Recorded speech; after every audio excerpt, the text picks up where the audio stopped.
무비스님의 초발심 자경문 강설 3. 초심하긴의 청법. 야구 종사의 승좌 설법이거든. 만약 종사가 법상에 올라 설법함을 만나거든. 진울스님은 또 청법에 관한 주의사항을 말씀하십니다. 총림에서는 법을 설하는 일이 종종 있습니다. 그중 상당 법원은 하한거와 동한거의 결제날, 반결제날, 그리고 해제날 이렇게 각 3번씩 1년에 총 6번이 있었습니다.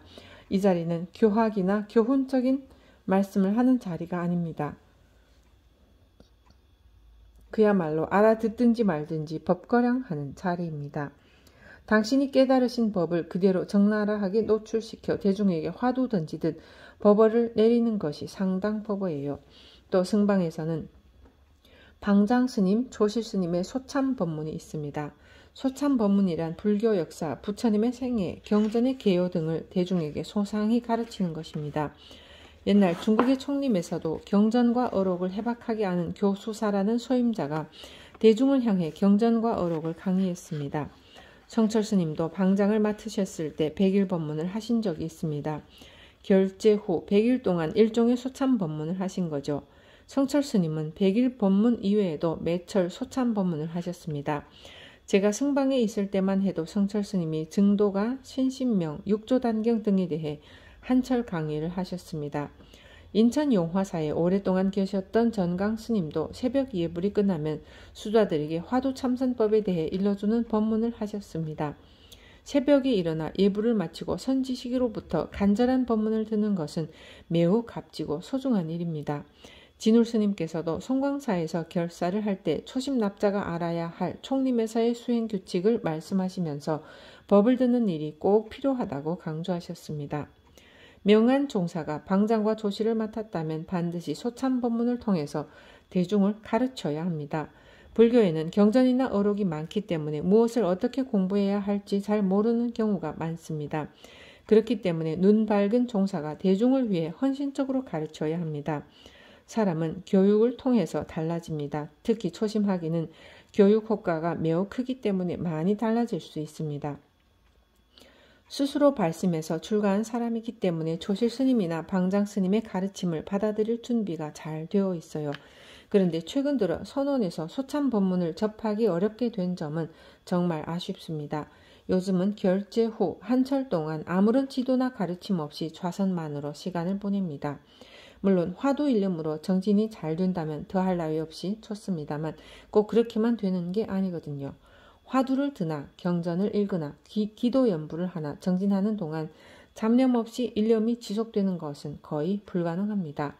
옛날 사람들은 지식과 정보가 부족한 대신에 단순하고 또 단순하기 때문에 상대적으로 일념이 잘 되었습니다. 그런데 현대인들은 많은 정보와 지식을 가지고 있기 때문에 정신이 대단히 산란합니다. 보다 효과적인 정진을 위해서라도 하루에 일정한 시간을 정해 승방에서 경전과 어록을 통한 가르침을 받는 게 좋습니다. 그 가르침을 통해 화두참선 등 정진을 이어나가는 것이죠. 절부득어법 작현 애상하야 생퇴굴심하야 혹작관문상하야 생용이심하고 법문을 듣고 절대로 천길 낭떠러지를 어떻게 오를 수 있을까 하는 생각을 지어 퇴굴심을 일으키거나 늘 들을 수 있는 것이라는 생각을 지어 용의심을 일으키지 말고 법문을 들을 때 경계해야 할 것으로 현해상과 관문상을 말합니다.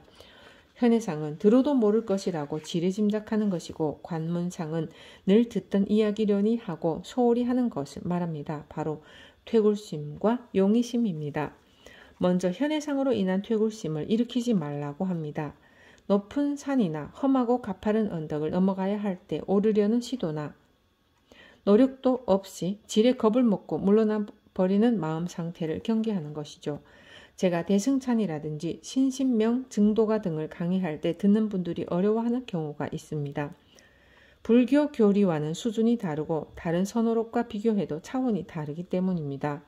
설령 10마디 중 9마디를 알아듣지 못하고 1마디만 알아듣는다 하더라도 아예 듣지 않는 것보다는 수승합니다.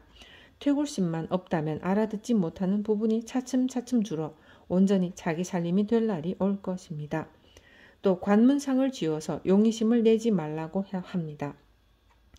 법문을 들을 때 아이고 또 그 소리네. 지난번 설법 때 했던 이야기 또 하시네. 저 스님 법문은 항상 같은 레파토리네. 저 소리는 귀에 못이 박히도록 듣네. 저것은 나도 아는 내용인데 등등의 망상을 피우거나 용의심을 내서는 안 됩니다. 당수 허회 문지하면 필유 기발 지시하리니 모름지기 생각을 텅 비우고 들으면 기원을 바랄 때가 있으리니 마음에 어떠한 선입견도 품지 말아야 합니다. 공부가 어렵다는 생각도 쉽다는 생각도 다 비워버려야 합니다. 그저 텅 빈 마음이 되어 유심히 듣다 보면 반드시 기가 바랄 때가 있습니다. 기를 우리말로 해석하기는 쉽지 않습니다. 예를 들어보면 기는 기계장치의 스위치와 같습니다. 스위치를 켜면 집채만한 기계도 한순간에 작동됩니다. 자동차도 마찬가지입니다. 키를 돌리면 시동이 걸리고 움직일 수 있게 됩니다. 우리의 마음의 세계도 얼마나 거대하고 복잡합니까? 그런데 그 마음에도 자동차의 키와 같고 기계의 스위치와 같은 중심이 되는 것이 있습니다. 그것을 기라고 합니다. 캄캄한 방이라도 전등 스위치만 켜면 바로 환해지듯 우리 마음의 스위치가 켜지면 지혜의 광명이 환하게 펼쳐집니다. 그 스위치는 어떻게 만들어질까요? 그것은 설법하는 종사의 가르침과 그것을 받아들이는 내 마음의 준비 상태가 딱 맞아떨어졌을 때 만들어집니다. 혼자 경전과 어록을 볼 때도 마찬가지입니다. 육조 해능 스님은 출가 전 불교에 대해 아무것도 모르는 백지 상태에서 나무 팔러 갔다가 어떤 스님이 금강경 한 구절을 듣고 기가 바랬거든요. 그리고 그것이 인연이 되어 출가하였습니다. 우리도 경을 읽고 법문을 듣고 강의를 듣는 기회가 되어 마음을 비우고 정성을 다하다 보면 마음의 등불이 확 켜지는 때가 있을 겁니다. 부득 수학 어자하야 단취 구판이어다. 말만 배우는 자를 따라서 단지 입으로만 판단하는 것을 취하지 말지어다. 때때로 스승과 제자의 법문하는 음성, 연불하는 곡조 등이 매우 닮아서 구분하기 어려운 경우가 있습니다. 큰 스님을 흉내내다 보니 제자가 닮아가는 거죠. 그런데 참선 수행 납자가 흉내만 낸다면 문제는 심각해집니다. 수행자는 지혜의 소견이 열리고 자기의 살림살이가 꽉 차 있어야 하는데 경전과 어록의 문구만 앵무새처럼 읽고 외우거나 큰 스님의 근사한 말씀만 그대로 따라 배워서는 안 됩니다. 소위 사음수하면 성독하고 우음수하면 성유인달하야 지학은 성보리하고 우학은 성생사가 시아니라. 이른바 독사가 물을 마시면 독이 되고 소가 물을 마시면 젖이 된다. 지혜롭게 배우면 보리를 이루고 어리석게 배우면 생사를 이룬다는 말씀이 이것이니라. 참 좋은 비유입니다. 소위는 이른바라는 뜻인데 과거로부터 이와 같은 말을 하신 분들이 많다는 의미입니다. 똑같은 물인데도 뱀이 마신 물은 독이 되어 사람을 죽이기도 하는 반면 소가 마신 물은 우유가 되어 사람에게 좋은 영양분을 공급합니다. 또 같은 토양이라도 아카시아 나무를 심으면 아카시아 꽃이 피고 감나무를 심으면 감이 열리기 마련입니다. 스스로가 어떤 자세로 법문을 듣고 불교 공부를 하느냐에 따라 그저 앵무새처럼 말만 잘 찌끄리는 사람이 되기도 하고 마음을 환하게 밝혀 만인의 사표가 되기도 합니다.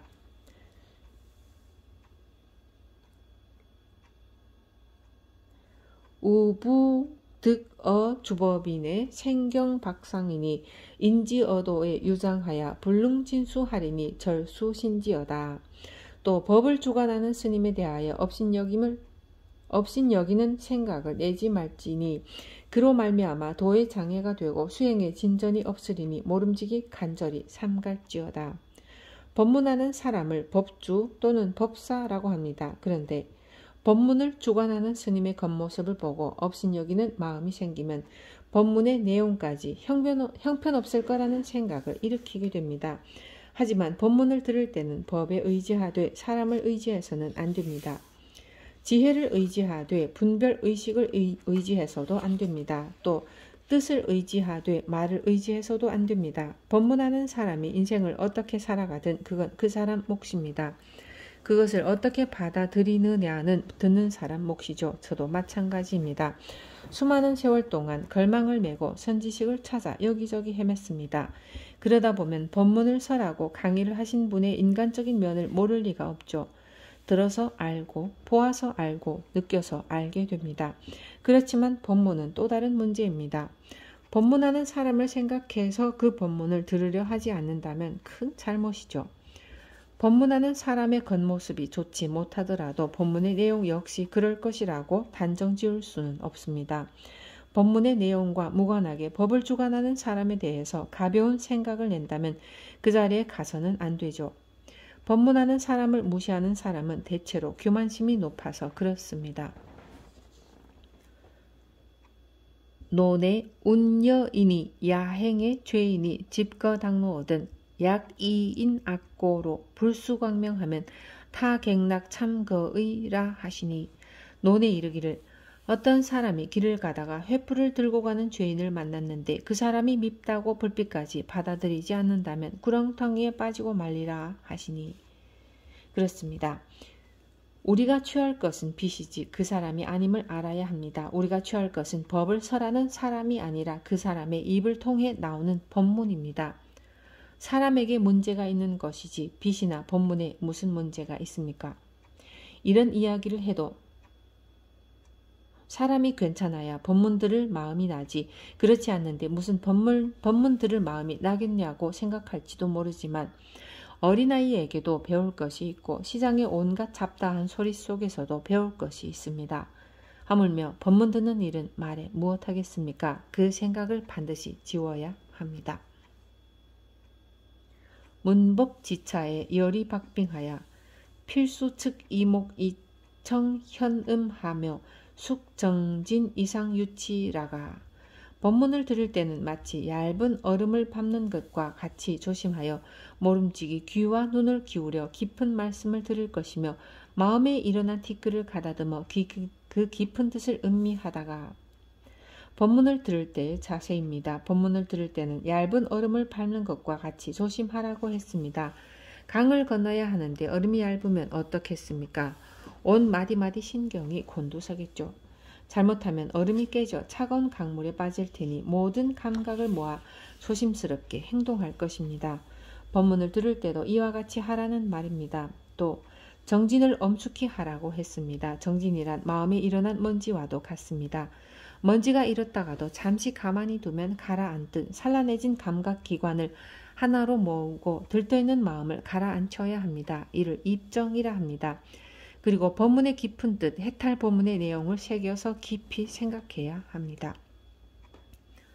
하당 후에 묵좌관지호대 여유서의 얻은 방문성각하여 석척조순하여 불람사발이어다.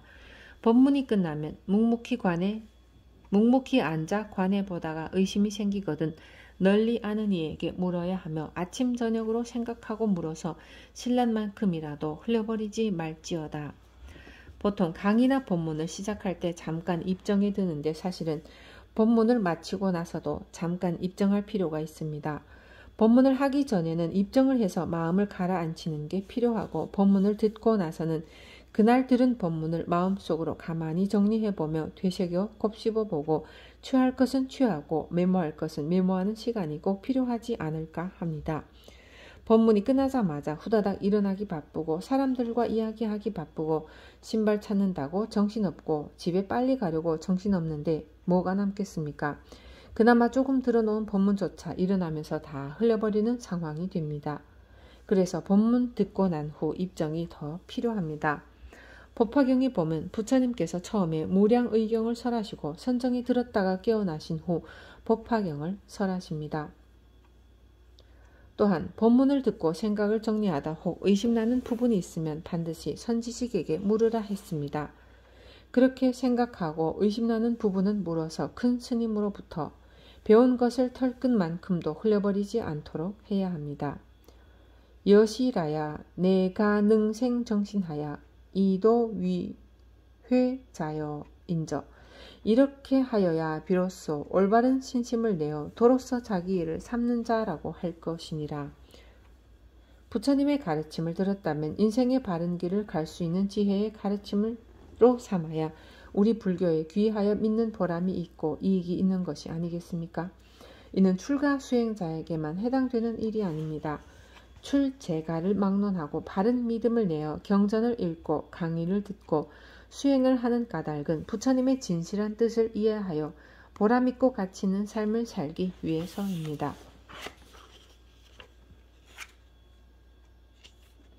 무시 습숙 애욕 애치 전면 의지하야 잠복 환기혼이 여겨 일학하나니 비롯함이 없는 옛적부터 익혀온 애욕과 성내는 마음과 어리석은 생각이 마음에 얽히고 설켜 잠깐 수그러졌다가는 다시 일어나는 것이 마치 하룻거리와 같나니.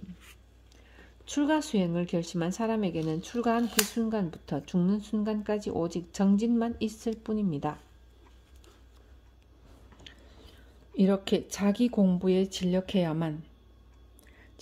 하지만 공부가 어느 정도 무르익게 되면 전법에도 소홀함이 없어야 합니다. 어쩌면 전법이 자기 공부를 위한 정진보다 더 값지고 소중한 일이며 더 필요한 일일 수 있습니다. 공부를 아무리 오래 하더라도 완전히 도달하기는 참으로 어렵습니다. 그렇기 때문에 자기가 공부한 것에 대해 납득하고 확신이 섰다면 한마디 말이라도 다른 사람에게 전하려고 해야 합니다. 참으로 소중하고 값진 부처님의 가르침을 나누다 보면 자기 공부가 줄어드는 게 아니라 오히려 불어납니다. 우리 삶이 자유롭지 못하고 고통스러운 것은 한량없는 세월 동안 익혀온 삼독심 때문입니다. 제, 색, 식, 수, 명의 오욕락을 탐하고 분노하는 마음, 어리석은 생각을 끊지 못해서죠. 법문을 듣거나 법당에서 기도를 할 때는 탐진치 삼독도 사라지고 일체의 시기심과 질투심 등의 번뇌망상이 사라진 것 같습니다. 그러다가도 또 어떤 상황을 접하게 되고 어떤 일에 부딪히게 되고 어떤 사물을 보게 되면 다시 삼독심이 일어납니다. 바로 잠복환기입니다. 잠깐 엎드려 있다가 다시 일어나는 거죠. 백화점 진열장 앞을 지나가다 보면 자기도 모르게 발걸음을 멈추는 경우가 있습니다. 그리고 물건을 살 생각도 없으면서 저절로 그 안으로 들어가게 되는 경우도 있죠. 평소에는 초연한 것 같이 살다가 보고 듣고 느끼고 알게 되면 삼독심이 다시 일어납니다. 우리는 어떤 목표를 달성하기 위해서 계획도 세우고 굳은 결심도 합니다. 그 계획을 실천하기 위해서는 해야 할 일도 많고 하지 말아야 할 일도 많습니다. 그런데 시간이 흐를수록 해야 할 일에는 해태해지고 하지 말아야 할 일에 쏟는 시간은 늘어납니다. 그리고 갈등하다 보면 결국 계획은 수포로 돌아가고 굳은 결심은 종이 쪽지로만 남습니다. 이러한 모습이 마치 하루거리, 즉 하루씩 걸러 일어나는 학질과 같다는 겁니다. 하루는 심한 열과 몸살로 고생하다가도 다음 날이면 멀쩡합니다. 일체 시중에 직수용가 행방편지혜 지력하야 일체 생활 시간 속에서 모름지기 가행방편과 지혜의 힘을 써서 가행정진은 일반적으로 정한 시간보다 배로 늘려 정진하는 것을 말합니다. 기도면 기도, 사경이면 사경, 독경이면 독경, 강의면 강의, 참선이면 참선 등 어떠한 수행 방편이든 시간을 배로 늘려 정진을 하는 것입니다. 예를 들어 선방에서는 보통 4분 정진이라 하여 한 번에 2시간씩 하루 8시간 동안을 정진을 합니다. 가행 정진은 그 8시간 정진에 4-5시간을 더하는 거죠. 24시간 정진하는 것은 용맹 정진이라 합니다. 초심하기는 탐진치 삼독의 훈습이 깊게 남아있기 때문에 가행 정진을 해야 합니다. 마치 처음 입대한 사람이 훈련소에서 고된 훈련을 받는 것과 같습니다. 훈련소 생활이 끝나고 자대에 배치되면 생활이 비교적 쉽잖아요. 그와 같이 행자 혹은 사미 시절에는 다른 사람보다 배가 되는 시간 동안 정진을 해야 올곧은 수행자로 성장할 수 있습니다. 초심학인 시절에 하는 일, 즉 부엌에서 밥 짓고 채공하고 그릇 씻고 스님들 심부름하고 청소하고 경전 외우고 울력에 참여하는 것 등은 도가 아닙니다. 하지만 이러한 생활은 도를 깨닫는 좋은 방편이 됩니다. 신심을 내어 앞뒤 돌아보지 않고 자기 실력을 위하여 열심히 노력할 줄 아는 게 지혜로운 삶입니다. 꾀부리면서 자기 몸 하나 건사하기 위해 사는 것은 정말 어리석은 삶입니다. 통자 차호 언정 기가 한만으로 유담무분하여 허상천일하고 욕 기심종이 구출로제리오. 번뇌를 능히 막고 마음을 보호할지언정 한가로이 근거 없는 이야기로 세월을 헛되이 보낸다면 어찌 마음자리를 깨달아 윤회를 벗어나는 길을 구한다고 하리오. 정진의 장애가 되는 것들을 스스로 막아 마음을 잘 보호해야 한다는 말입니다. 대인춘풍지기추상이라는 말이 있습니다. 도업을 이루기 위해서는 자기 자신에게는 가을철 찬서리처럼 철저하고 다른 사람에게는 봄바람처럼 너그러워야 한다는 뜻입니다. 스스로에게 엄격하고 막을 것은 뼈에 사무치도록 막아서 자신을 보호해야 마땅합니다. 한가로이 세상 돌아가는 이야기, 정치 이야기, 연예인 이야기 등을 소재 삼아 시간만 축내는 일은 있을 수 없습니다. 사람 사는 일이란 곧 시간 죽이기입니다. 어떻게든 시간을 보내는 것이죠. 이왕 가는 시간을 어떻게 의미 있고 보람되고 유익하게 보낼 것인가를 잘 살피는 게 지혜로운 사람과 어리석은 사람의 차이입니다. 우리 불교계에서는 인신난득, 불법난봉, 즉 사람 몸 만나기 어렵고 불법 만나기는 더욱 어렵다고 누누이 강조합니다. 함부로 세월을 보내고 시간을 죽인다면 불법 맞는 보람이 어디에 있겠습니까? 불교에서는 마음이 근본이라고 합니다. 마음을 바로 깨쳐야 하죠. 진울스님 당시에는 선불교가 완전히 무르익어 있었습니다. 심종이라는 표현을 통해 선불교를 제창한 진울스님의 불교관을 엿볼 수 있습니다. 심종은 마음을 깨닫는 것, 도를 깨닫는 것을 뜻합니다. 출로는 생사에서부터 벗어나는 길, 온갖 번뇌로부터 벗어나는 길을 말합니다. 마음을 깨달아야 생사해탈이 가능합니다. 세월을 헛되게 보내서는 불가능한 일이죠. 서산스님은 선가 귀감에서 이렇게 말씀하셨습니다.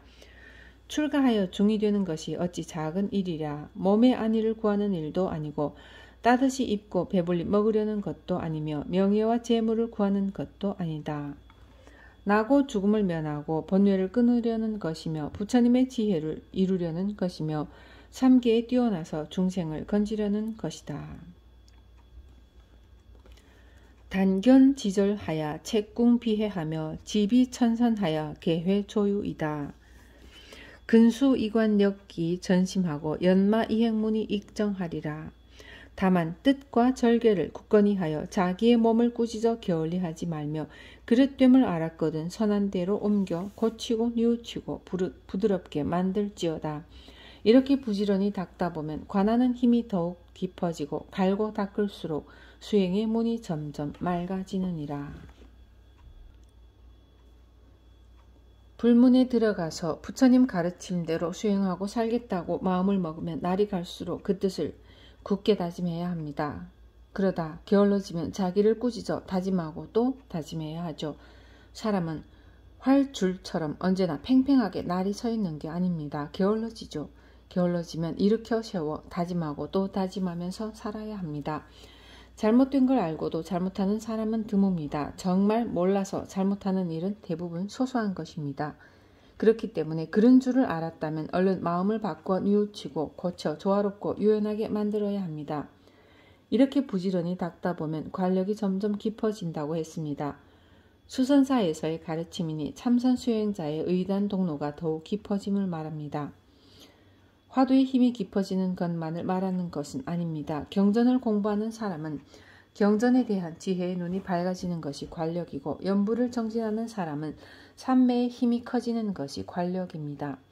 마치 운동을 하지 않던 사람이 지속적으로 운동을 하다 보면 근육이 생기는 것과 같습니다. 오히려 육체의 근육보다 정신의 근육이 더 잘 생깁니다. 눈에 보이지는 않지만 관력이 생기면 본인 스스로 느낄 수 있습니다. 이렇게 되면 수행의 문이 더욱 맑아질 것이라 했습니다. 장기 난조 지상하면 도업 항신하고 상회 경행 지심하면 종불 퇴전하리라. 항상 불법을 만나기 어렵다는 생각을 일으키면 돛 닦는 업이 늘 새로워질 것이고 항상 경사스럽고 다행하다는 생각을 일으키면 마침내 물러나지 아니하리라. 제가 진울 스님의 개초 심학 입문에서 제일 좋아하는 구절입니다. 사람 몸 받기는 정말 어렵습니다. 이는 부처님을 비롯한 여러 조사들이 수많은 생을 환히 꿰뚫어 보시고 하시는 말씀입니다. 설사 사람 몸 만났다 하더라도 불법 만나기는 더욱 어렵습니다. 또 불법은 만났다 하더라도 정법 만나기는 더욱 어렵죠. 그래서 불자는 많은데 정법을 행하는 사람은 많지가 않은 것입니다. 스님들도 마찬가지입니다. 출가를 했다면 전문가답게 공부에 전념해야 합니다. 아무것도 돌아보지 않고 공부에만 20-30년을 전념하면 왜 정법을 모르겠습니까? 그렇게 안 하니까 모를 수밖에 없는 겁니다. 사람의 몸 만났고 불법 만났고 거기에 정법을 만났다면 참으로 만나기 어려운 법을 만났다는 생각을 일으켜야 도 닦는 업이 귀한 줄 알고 매일매일이 새로운 겁니다. 경전을 읽어도 화두 참선을 해도 연부를 해도 새롭고 신기하고 경쾌한 시간이 됩니다. 그리고 긍정적인 자세가 중요합니다. 정말 다행스럽게도 내가 사람 몸을 받았구나. 높은 벼슬을 하지 않는 만큼 시간이 있어 불법 공부를 할 수 있음이 참 다행이구나. 돈이 많으면 그 돈 심부름하느라 고생할 것인데 참 다행이구나와 같이 항상 경사스럽고 다행한 일이라고 생각하며 살아야 합니다. 저는 불법을 만나는 것이 100억대의 복권이 1년 365일 터지는 것과 똑같다고 생각합니다. 사실 복권과는 비교가 안 되지만 말을 하자면 그렇습니다. 어찌 100억짜리 복권에 비교를 할 수 있겠습니까? 그렇게 불법을 만나기 어렵다는 생각을 하면 마침내 물러나지 않는다고 했습니다. 항상 좋다, 다행이다, 복이다 라고 생각하는 사람에게 퇴전할 일이 있겠습니까? 그저 앞으로 나아갈 뿐이죠. 이것을 청복이라 합니다. 아주 맑은 복이라는 뜻입니다. 반면 벼슬이 높고 돈이 많은 것을 탁복이라고 합니다. 불법을 좋아하는 사람은 돈이 많고 벼슬이 높은 것을 아주 혐오합니다. 언젠가는 다 하는 유루복을 짓는 일이기 때문입니다. 복 지느라고 한생 허비하고 복 받느라고 또 한생 허비해버립니다. 복진 타락이라 하여 복이다 하면 더 안 좋은 데로 떨어져 버립니다. 여시 구구하면 자연 정해 원명하여 견자 심성하며 용여 환비지 환도 중생하여 작 인천 대복전 하리니 절수면지이다. 이와 같이 오래오래 하다 보면 자연히 선정과 지혜가 뚜렷이 밝아져 자신의 마음자리를 보며 환과 같은 자비와 지혜를 써서 모든 중생을 제도하여 인간과 천상의 큰 복받치 되리니 모름지기 간절히 힘쓸지어다.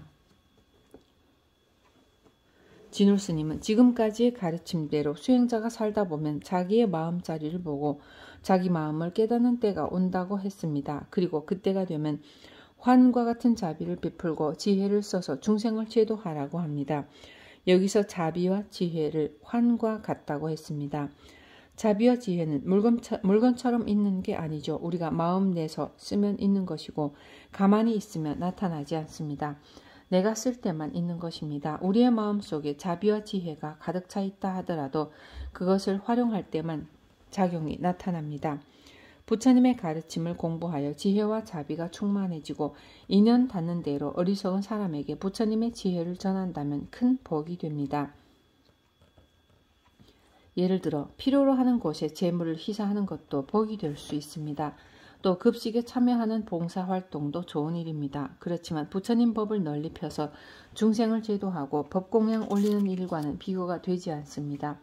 따라서 우리 불자들은 봉사활동을 하더라도 반드시 부처님 법을 함께 전해야 합니다. 이것이 불자가 하는 봉사활동이고 불자가 하는 복지사업입니다. 그냥 봉사만 하고 그냥 밥만 나눠준다면 구청이나 보건복지부에서 하는 일과 같이 세속의 일과 다를 게 없습니다. 스님이 수하는 가사를 복전의라고 합니다. 복밭이 되는 옷이라는 뜻이죠. 수행한 지 얼마 안 되는 사람은 밭 한 떼기에 많이 가사를 수하고 몇 년이 지나면 밭이 5떼기나 되는 5조 가사를 입습니다. 그 다음에는 7조 가사, 9조 가사, 11조 가사, 13조 가사, 25조 가사를 입습니다. 수행이 깊어지고 연륜이 쌓이면 가사의 조수가 그만큼 늘어나는 겁니다. 복을 지을 수 있는 밭의 면적이 늘어난다는 의미입니다. 연륜이 깊어지면 정법을 알고 지혜가 출중해지기 때문에 사람들에게 진리의 가르침을 제대로 편다는 뜻입니다. 큰 스님이라고 해서 돈이 많아 여러 사람에게 큰 복받이 된다는 게 아닙니다. 그리고 큰 스님이라고 해서 덮어놓고 절하면 돈을 갖다 주면 돈이 복이 되는 것도 아닙니다. 그분으로부터 인생의 지혜가 되는 훌륭한 가르침을 전해받을 수 있기 때문에 복받이 되는 겁니다. 끝으로 의상 스님의 법성계에 나오는 구절을 소개하며 강의를 맺겠습니다. 처음 발심할 때의 마음 그 자체가 깨달음이며 생사의 고통과 열반의 즐거움도 늘 함께하네.